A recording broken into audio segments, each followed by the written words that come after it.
Nous vous invitons à vous abonner si ce n'est pas encore fait, à activer la cloche pour être au courant de nos prochaines vidéos, à nous suivre sur nos réseaux Facebook, Instagram, adventiste.mq. Bon visionnage et prenez soin de vous. Bienvenue sur Espérance Média pour ce moment de partage autour de la Bible, de la parole de Dieu.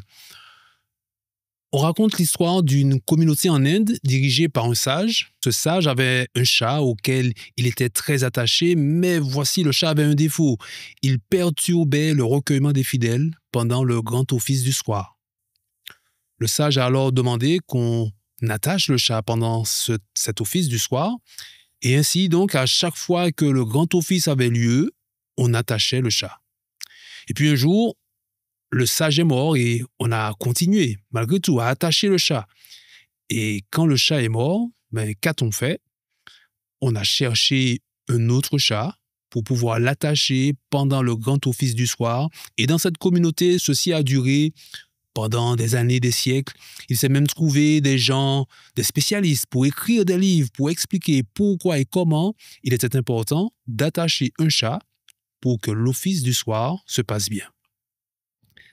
Cette histoire paraît quelque peu aberrante, mais voici, ce matin, nous posons cette question. Combien de chats sont attachés dans nos vies? Et plus précisément, combien de chats sont attachés dans notre vie de foi, dans notre expérience avec Dieu, dans notre vie ecclésiale, dans la vie de nos communautés? Par exemple, pourquoi, vivons-nous le sabbat comme nous le faisons aujourd'hui? Pourquoi pas chacun à ses affaires, celui-ci à son bricolage, celui-là à son jardin? Pourquoi prendre ce temps pour vivre le sabbat comme nous le faisons? Alors, certains diront parce que c'est le sabbat. Alors oui, nous le disons ainsi, mais quel est le sens du sabbat? Comment le vivre pour qu'il ne soit pas une simple tradition, une routine de la fin de la semaine? C'est autour de ces questions que nous allons échanger, toujours dans le but de donner du sens à ce que nous faisons, à nos pratiques. Et voilà, nous pouvons ainsi certainement avancer, progresser dans notre rapport à la foi et à notre Seigneur. Je veux considérer avec vous ce passage de l'Évangile de Luc au chapitre 13, que je vous invite à trouver dans vos Bibles. Et nous allons lire la section qui va des versets 10 jusqu'au verset 17. Voici ce qui est dit. Jésus enseignait dans une des synagogues le jour de sabbat. Et voici, il y avait là une femme possédée d'un esprit qui la rendait infirme depuis 18 ans. Elle était courbée et ne pouvait pas du tout se redresser. Lorsqu'il la vit, Jésus lui adressa la parole et lui dit « Femme, tu es délivrée de ton infirmité. » Et il lui imposa les mains. À l'instant, elle se redressa et glorifia Dieu.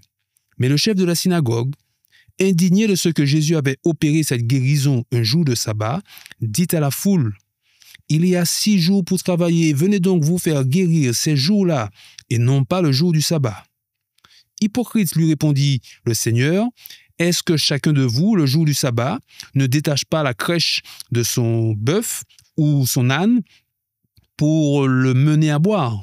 Et cette femme qui est une fille d'Abraham, et que Satan tenait liée depuis 18 ans, ne fallait-il pas la délivrer de cette chaîne le jour du sabbat? Tandis qu'il parlait ainsi, tous ses adversaires étaient confus, et la foule se réjouissait de toutes les choses glorieuses qu'il faisait.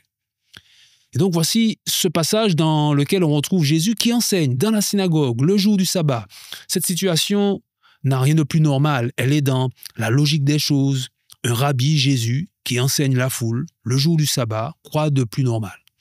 Dans cette situation, il y a tout de même plusieurs personnages qui vont nous intéresser. Bien sûr, Jésus, c'est le personnage central. Il y a cette femme malade depuis 18 ans.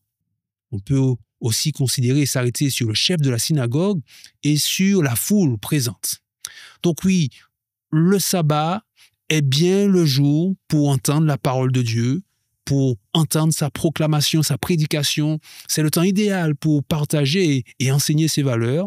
Et donc, en suivant l'exemple de Jésus, nous faisons bien de prendre ce temps-là pour entendre la parole du Seigneur, pour vivre une expérience de culte, pour partager avec la communauté un message inspiré de Dieu.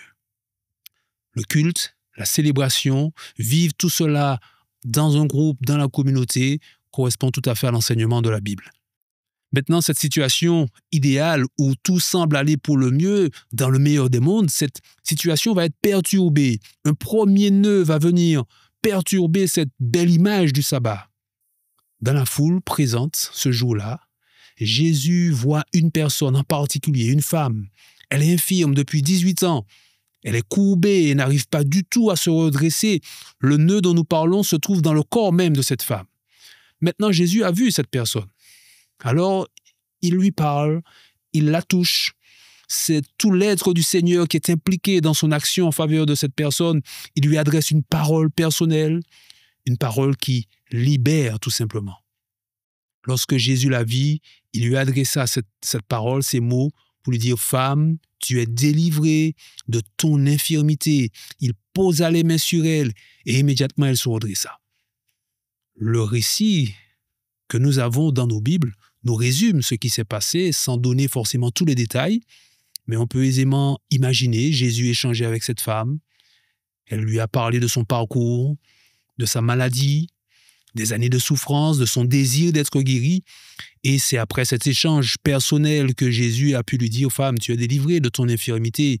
C'est après cet échange qu'il a pu poser ses mains sur elle. Et c'est après cette proximité donc avec Jésus qu'elle se mit à célébrer la gloire de Dieu. Ainsi donc avec Jésus, on le voit ici, les nœuds sont dénoués parce que pour lui, oui, la personne humaine vaut plus que la tradition. Pour Jésus, le sabbat est un jour de libération, jour de guérison et de délivrance. C'est le jour des relations de qualité entre les personnes qui peuvent prendre le temps de vivre ce moment. Le sabbat, un temps pour avoir une parole d'appréciation, une parole qui libère tout simplement. Et puis le passage nous montre également que le sabbat peut être aussi ce temps-là pour toucher, comme Jésus a touché cette femme pour la guérir, un temps pour offrir un contact physique à celui qui est seul toute la semaine. L'occasion d'une visite peut être ce moment de passer sa main dans le dos de celui qui est seul, une main sur l'épaule, une caresse sur la main, tout ce qui pourra en tout cas apporter de la chaleur humaine, en particulier à ceux qui n'en ont pas durant la semaine.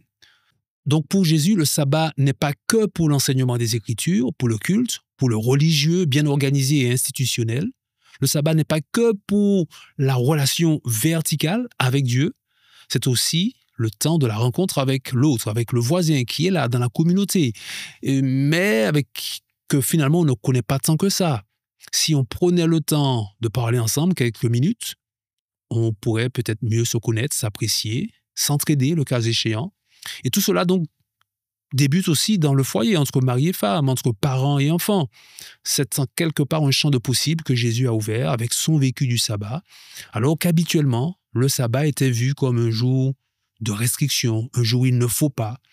Alors, bien sûr, l'approche du Christ a bousculé, a dérangé, a obligé en quelque part à changer des points de vue, mais toutes les fois où on est amené à bouger dans nos expériences de foi, nous restons en vie, nous restons connectés à Dieu, et c'est cela qui finalement permet de grandir par la grâce de Dieu. Aujourd'hui, si nous prenions le temps, 5 minutes, un quart d'heure, pour rencontrer, visiter l'autre, le voisin peut-être qu'on n'a pas vu durant la semaine, oui, l'occasion de nouer des liens et vivre ce sabbat comme une opportunité que Dieu nous donne pour le partage et pour la bienveillance, la bientraitance. Peut-être qu'il y a un sujet particulier que vous pourriez échanger avec l'autre, un sujet de prière. Toutes ces occasions nous sont données et le sabbat est certainement le jour idéal pour les vivre et pour les expérimenter. Quel est le sens du sabbat? Comment le vivre pour qu'il ne soit pas une simple routine, une routine de la fin de la semaine? Nous apprenons beaucoup en regardant comment Jésus vivait le sabbat. Et pour lui, on l'a dit, le sabbat, c'est le temps de l'enseignement de la Bible, mais c'est aussi celui de la rencontre humaine. L'histoire que nous trouvons dans Luc chapitre 13 aurait pu s'arrêter là avec la guérison de cette femme, mais le dénouement ne convient pas au chef de la synagogue. Il s'indigne parce que Jésus a opéré une guérison un jour de sabbat. Il vient mettre un nouveau nœud dans cette belle histoire. Et sa réaction est assez violente. Il est indigné, c'est-à-dire qu'il a un profond sentiment de colère, il est heurté dans sa conscience, dans ses croyances. D'ailleurs, il ne s'adresse ni à Jésus ni à la femme, mais il s'adresse directement à la foule pour dire en quelque part ce que les pharisiens et les traditions et la tradition enseignaient depuis des années. Et je reprends sa parole, « Il y a 6 jours pour travailler, venez donc vous faire guérir ces jours-là et non pas le jour du sabbat. » Nous avons dès lors 2 approches du sabbat qui s'opposent maintenant et forment un nouveau nœud dans cette histoire, mais cette fois dans l'esprit de la foule qui écoute et qui voit. Qui a raison, Jésus ou le chef de la synagogue? Le Christ, Jésus, va-t-il se ranger à la parole du pharisien et reconnaître là une erreur? Ou va-t-il défaire ce nœud et après avoir libéré le corps de cette femme, va-t-il aussi libérer l'esprit de tous ceux qui sont présents, qui écoutent et qui voient? Et voici la réponse de Jésus donc dans Luc 13. « Hypocrite, le jour du sabbat, chacun de vous ne détache-t-il pas son bœuf ou son âne de la mangeoire pour le mener à boire?